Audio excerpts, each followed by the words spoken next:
I do wonder if we're going to end up, seriously, with these Nightingale detention centres, whether that's the only solution, which is possibly quite bad news for, what was it, the Excel Centre and the Principality Stadium in Wales? They'll be asking to go home if they do that.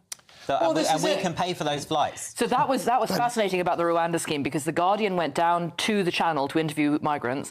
At the end of this, like, isn't this horrible piece, they had 20,000 illegals, 5,000 British homes, while our veterans freeze on the streets. The numbers are staggering, the betrayal unforgivable. Watch the panel explode as we expose Labour's latest surrender. They've made it more of a safe haven for illegal immigrants, haven't they? Well, I don't think they've done anything in particular that has pushed the figures up. But we have to face facts, which is the reason that the Home Office is looking for 5,000 houses is because people want the hotels closed. Those that are currently in the hotels will have to go somewhere. Oh. Well, I mean, you know, the problem is in some of these cases it is physically impossible to get people back. Matthew. He's not saying physically impossible. What he means is legally. Well, I mean, it's also like, how are you going to get? And we can do all of this. Yeah, in terms of getting people back to Eritrea, it's very, very difficult. The answer is you have to get people back to the first European country that they enter, which is why. While you remain in the ECHR. If you leave the ECHR, all of this alters. But even if you leave the ECHR, what do you do? I mean, how do you just sort of... If Eritrea won't take people back, I'm just intrigued what people think we can do. You elect a reform government, they did... And, Jamie, it's going to do nothing, apart from put our taxes up. No. You elect a reform government, we leave the ECHR, we detain and we deport. And I think it's very... So, Jamie, just tell me, how are you going to get... Because it's all very nice to sort of have swagger reform does, that it's all going to wave a magic wand. But life isn't like that, Jamie. How are you going to get people back to Eritrea? Put them on a plane. A thing called the aviation industry. Yes, and Jamie, they won't. Yeah, I don't think you were working for an airline that flew to Eritrea because where they will not accept return flights. Okay. So who's going to fly there? I mean, just get a grip. It's so much more complicated. This idea you can wave a magic wand and it'll all be great because Nigel Farage is Prime Minister. We've got no leverage over Eritrea. We have got leverage. We do. We have a lot of people here who belong to the Eritrean National Service and they want them back. Now, I think that's a fate worse than death and I think that's a horrible thing to do. And I think we should have countries where there are some agreements with quotas maybe of the number of people who can come in here. And Eritrea, I think, would certainly be high up at that list. That is a failed state. It is a horrible state. However, that doesn't mean they get to come here. Stay in your country and fix your country. I get very frustrated when we have this conversation. We keep talking about these people as though they're asylum seekers. They are not asylum seekers. And we need to... It's actually... They're fraudulent to claim that label. They are illegal immigrants entering the country illegally. So, Jamie, can I just check that under reform there wouldn't be any... There'd be no route for anybody to seek asylum in this country. Is that correct? I haven't said that. No, I'm asking you because that's the implication of what you're saying. Right. No, we need legal routes from point of origin. Absolutely, but under reform, because it's the way we're going to magic wand and Nigel Farage is going to stand in the middle of the English Channel and turn everybody back. It's nonsense, Jamie. It's a con. You're conning the British people. I'm really not. And look at the chaos in local government when reform does get power. People have been conned by the Labour government who said they've smashed the gangs and they haven't. They're also being conned by people saying they're asylum reform seekers. Don't have a policy. Economic migrants. It's very simple to me. An asylum seeker is someone that goes from a dangerous country into safety. What will net migrate? What's reform's target for net migration? Oh, we haven't got one yet because we haven't come up with one. Because it's all smoke and mirrors. Zero. Okay. So it's zero. OK, so what are you going to say to those British businesses who can't survive without that? This is the problem, because that is a load of rubbish. We've got people in this country... Come on, Jamie. We've got people in this country that are on benefits that could be working because... So you're going to be press-ganged into going out and pulling vegetables? There are 600,000 graduates on universal credit at the moment, and they should be in employment. And if that employment does not relate to their degree, then tough. Let's get back to the kind of headline figure out of what has been, I appreciate, a long list of figures that I've hit you with at 10 p.m. tonight. That idea that 5,000 homes are going to have to be found for 20,000 illegal migrants. If the government does that, I think that's going to have catastrophic consequences. And it's the rental system that's going to struggle the most. People will be turfed out of rented housing where they've privately rented because the state will end up paying more for that rent, and it's probably legally possibly a more secure tenant because there is absolute right to recourse, etc. So it is the rented market that is going to suffer the most. And in addition to that, if Labour keep taxing everything to do with property, we are going to have a very, very big problem with ever having property move in this country again. We have to have movement in the property market. You have to be able to sell your home and make money out of it, because that's just the way our economy has worked for 120 years. And if Labour start taxing in the budget in the autumn away from us being able to do that, while not reforming planning to the rate at which we actually get shovels in the ground and get more homes built, then yes, those 5,000 homes are going to come from the private rented sector, and it's going to be normal Brits coming out. I mean, 5,000, look, we need to get the numbers down. We need a system that works. We don't have it. But we're not going to get a system that works by sloganeering what we are doing, going to get a system that works is by proper agreement. And one of the things we need to do is we need to stop people ever reaching here who have been through a safe European country where they could claim asylum. Can we go back to the Chris Philp wave machine in the Channel there? Well, possibly. That was always my favourite. But just on this, I keep because in the short term, it does seriously look as though if these hotels, like the one in Epping, has to close the thing within 2 weeks, and let's just say last time there's something like 27 other councils doing this now. Let's assume that they know that there wasn't the right planning permission for this. They should know, because they presumably will have at one point given the planning permission for the hotel. Yeah. So these hotels are probably going to have to close. In the short term, how can this government justify being able to find 5,000 rental homes for illegal migrants when we have, frankly, any form of homelessness whatsoever that's already here? How can they do that? Well, they can't. That's why you had the front page of the Telegraph, which you flashed up earlier, predicting an autumn of discontent. There's going to be a lot of discontent right across this country, and the government have proven over the course of the last 12 months that they are unable to deal with that. I think you pick up the phone to Dame Andrea Jenkins, who got it right after she got elected as Mayor of Lincolnshire, and you start to put people in accommodation that is acceptable for British soldiers overseas, which is some sort of detention centres. That is what this country needs. In other words, they need to be put in tents. If it's good enough for a serving British soldier, then it's somewhat colder in Lincolnshire in the winter than it is. I mean, you're going to see people die. I mean, it's just ludicrous. It's just nonsense. Sorry, they don't moan about it in Glastonbury, do they? If we were able to I don't think Glastonbury in the middle of the summer, Jamie, is the same as Lincolnshire in the middle of December and January. If we were able to build all of those Nightingale hospitals that quickly, why is it that we can't build a system of... We might have to do that. ...country, and why aren't we putting shovels in the ground to do it? Because at the moment, we're spending more per mile of transportation on bats than we are on people. Well, it's a crazy Tory policy, the bat tunnel. In this country, we've got rid of the bat tunnel. The spout that we can't do that. There are no bat tunnels under Labour. The government's going to have to do something quick. This HMO option, I can see, and we're going to have to move on. But I can actually also just see from a purely safety aspect. You know, when there's hotels, you've got these ridiculous security guards a lot of the time that are wandering around there, but at least they're there. You know, HMOs just dotted around the country. I mean, you don't have security at those. You cannot have security at those. There was one guy who was the Moroccan chap who travelled through 13 different countries before getting here, who stabbed a dog walker to death in Hartlepool. He was in HMO. There's obviously no security there. So I mean, again, this is worse, isn't it? So I do wonder if we're going to end up seriously with these Nightingale detention centres, whether that's the only solution, which is possibly quite bad news for what was it, the Excel Centre and the Principality Stadium in Wales. They'll be asking to go home if they do that. And we can pay for those flights. So that was fascinating about the Rwanda scheme, because The Guardian went down to the Channel to interview migrants. At the end of this, isn't this horrible piece, they had quotations from the three guys, I think from Sudan and Eritrea, talking about, the Rwanda scheme, having heard about it, landing on the shores, all of whom said, if we knew we were going to go back to Africa, we would not have come. So it was a deterrent. And it was never allowed to be an actual functioning deterrent because, for pretty good reasons, my party got thrown out of government. All right, well, there we go. Well, yeah, quite, yes. We can agree on that. Yeah, there was not all wrong, to be fair, not you personally. But they weren't all winners. I keep hearing the same line from the left: we must be compassionate.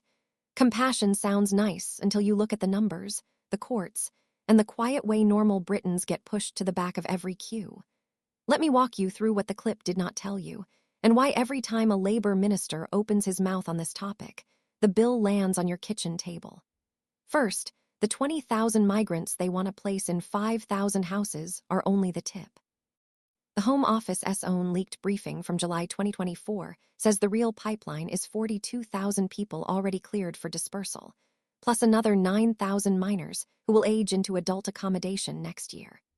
That means the 5,000 home figure is a deliberate lowball to keep the headlines small. Once councils open the door, the contracts will balloon exactly the way hotel costs did from $2 million a day in 2021 to $8 million a day now. If you think rent in your town is high today, wait until the Home Office becomes the biggest bidder on every 3-bed terrace in the north. Second, Labour keeps saying these people are asylum seekers. Fine, let us test that. In 2023, the Nationality and Borders Act finally gave us the power to treat arrivals who pass through safe countries as inadmissible. The first full year of data shows 63 of small boat claimants came via France, Germany, Belgium, or the Netherlands. All are declared safe by our own courts. Yet only 1.4 of those inadmissibility decisions have been enforced. Why? Because Labour's new guidance, slipped out on a Friday in August, tells caseworkers to give broad benefit of the doubt to any story that mentions torture, even if the scars are self-inflicted and the timeline makes no sense.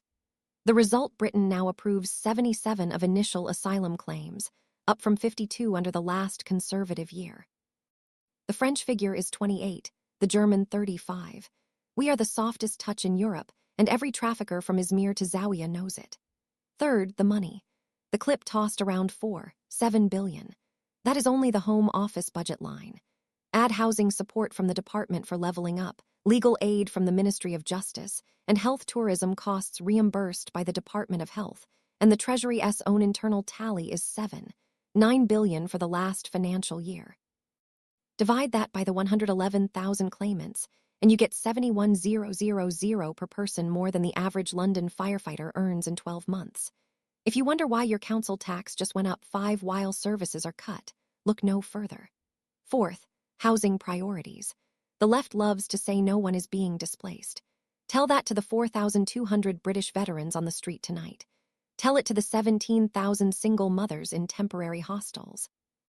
Under the Homelessness Reduction Act, councils have a legal duty to house anyone accepted as homeless. But when the Home Office signs a block contract for a whole street of former private rentals, the council simply removes those houses from the local pool. A Freedom of Information request I filed last month shows Birmingham City Council has already lost 1,128 units this way. The waiting list for Band 1 priority, the truly homeless, jumped from 6,300 to 9,500 in 12 months. That is not theory, that is families sleeping in travelogues paid for by the same council that claims it has no available stock.